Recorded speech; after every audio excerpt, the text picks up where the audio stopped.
नमस्कार, आप देख रहे हैं प्रखर पूर्वांचल।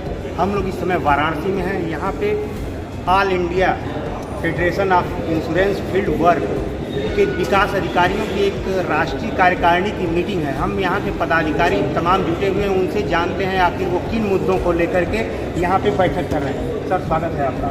धन्यवाद सर, आपका परिचय देते हुए। मैं देवाशीष नाथ हूँ। हमारे ऑल इंडिया का जो ऑर्गेनाइजेशन है इसका मैं जॉइंट सेक्रेटरी हूँ। किन मुद्दों को लेकर के सर ये बैठक हो रही है? दरअसल ये बैठक हो रही है एक ऐसे समय में जिस समय IRDA is practically taking some steps which are really sufficient to weaken LIC। जो भारत के पूरे आर्थिक जो स्ट्रक्चर जिस पर निर्भर करता है life insurance corporation of India, सरकारी PSU, तो इतने दिनों से यानी 66 साल से we have contributed a lot financially to the government of India for infrastructural development. अब उसके बाद इसका PSU होने के बावजूद भी IPO इसका निकाला गया है। This is not really a step towards privatisation, we do not believe, but ये IPO निकालने के बाद हम लोग देख रहे हैं साथ ही साथ हमारे जो controller IRDA, insurance regulatory and development authority of India, they are bringing some provisions which will definitely weaken LIC of India.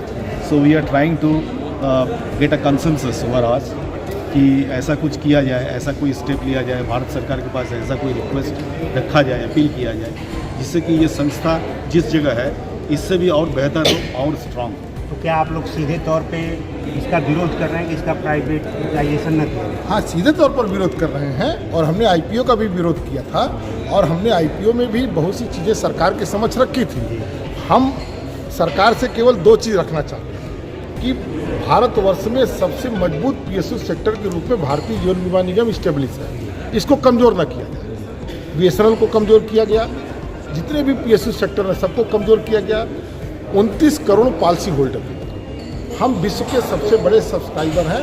29 crore policy holder की सर्विसिंग करते हैं। हमको कमज़ोर न किया जाए, हमको मजबूत किया जाए। जो भी भारत सरकार के जो भी एक्सपेक्टेशन है वो हम पूरा करेंगे, लेकिन IRDA द्वारा LIC को कमज़ोर करने का जो कोशिश की जा रही है, हमारे पास 13 लाख एजेंट हैं और प्राइवेट कंपनी के पास 12 लाख एजेंट हैं, 22 कंपनियों को। वो जो 13 लाख एजेंट हैं वो चाहते हैं कि वो दूसरे कंपनी का भी बीमा बेचें।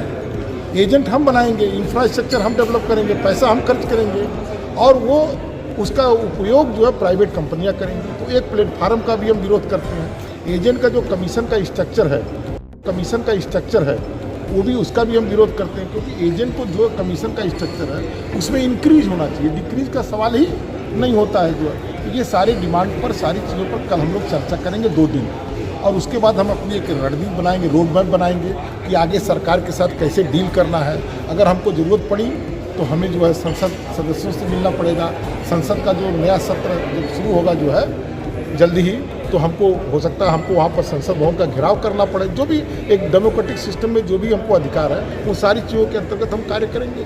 तो क्या बनारस से करने का, क्योंकि प्रधानमंत्री बनारस का से क्षेत्र है, हाँ, इसलिए बनारस चुना गया है? बनारस इसलिए नहीं चुना गया, बनारस एक काशी बहुत ही पौराणिक शहर है और यहाँ से जब कोई अग्नि प्रज्वलित होती है, कोई मसाल जलती है, तो मैं समझता हूँ कि पूरे देश में इसको जो है फोकस मिलता है। तो आप उसको अपने रूप में कह सकते हैं, पत्रकार के रूप में, लेकिन हम ये मानते हैं कि बनारस जो हमारे लिए बहुत महत्वपूर्ण है, काशी है, और काशी में जो भी संकल्प लिया जाता है वो निश्चित रूप से पूरा होता है। प्रधानमंत्री नरेंद्र मोदी के संसदीय क्षेत्र से विकास अधिकारियों ने जो बिगुल फूंका है इस प्राइवेटीकरण के विरोध में, वह देखना है संसद में इसकी आवाज़ गूंजती है या नहीं। प्रखर पूर्वांचल के लिए राजीव पांडे के साथ अरुण सिंह, वाराणसी।